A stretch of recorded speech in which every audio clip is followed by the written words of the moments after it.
maamulka dowladda hoose ee degmada Berbera oo maanta shir jiraayid ku qabtay xafiiskooda ayaa ka waramay inay mushaharkii shaqaalaha dowladda hoose ee degmada Berbera u kordhiyeen 50%, waxaanay meesha ka saareen inay jirto cid haba yaraatee laga joojiyay mushaharooyinkaasi la kordhiyay amaba laga eriyay shaqada dowladda hoose.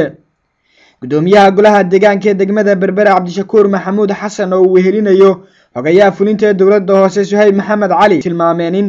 mushaharkaasi la kordhiyay isla markaana loo baahan yahay shaqaalaha ka shaqeeya goobaha kale ee dowladda hoosena ku qoran ay shaqadan u soo madax banaanaadaan isla markaana ay mushaharkooda soo buuxiyaan. sidoo kalena gudoomiyaha golaha deegaanka ee degmada Berbera waxa uu tilmaamay in qof beri hore dhintay shaqada uu mushaharka ku qaato loo baahan yahay inay soo buuxiyaan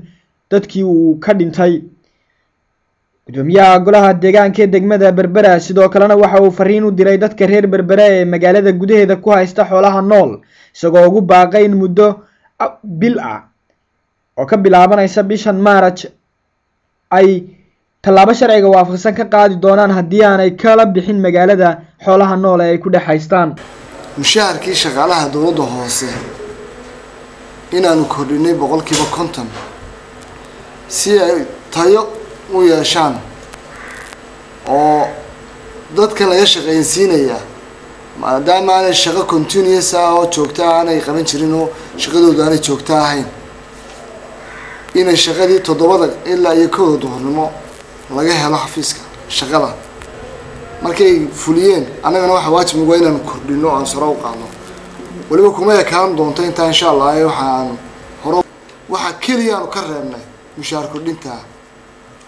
oo waliba aan shaqadii keelin diyaarna u nahay inay waliba sii shaqeeyaan kordhintana ay ka qayb galaan 4 qaybood.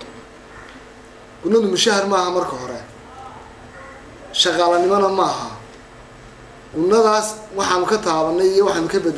ka bedelnay insha Allah toona ma jirto. xogayaha fulinta dowladda hoose Suhayb Maxamed Cali ayaa isaguna sidoo kale tallaabo muhiim ah ku tilmaamay kororka mushaharka shaqaalaha dowladda hoose loo kordhiyay. waxa uu xusay xogayaha fulinta dowladda hoose in ay arrintani la jaan qaadayso hawsha qaran ee guud ahaanba loogu kordhiyay shaqaalaha dowladda Soomaaliland mushaharka. maruu ka hadlayay in xoolaha lagala baxo magaalada Berberana waxa hadaladiisii ka mid ahaa caan ku ah waxa jooga ari fara badan baa jooga loo baa joogta marka waxaanu bulshada reer Berbera aan u soo jeedinaynaa in ay kala baxaan oo ay ka basriyaan xoolaha ay ku haystaan magaalada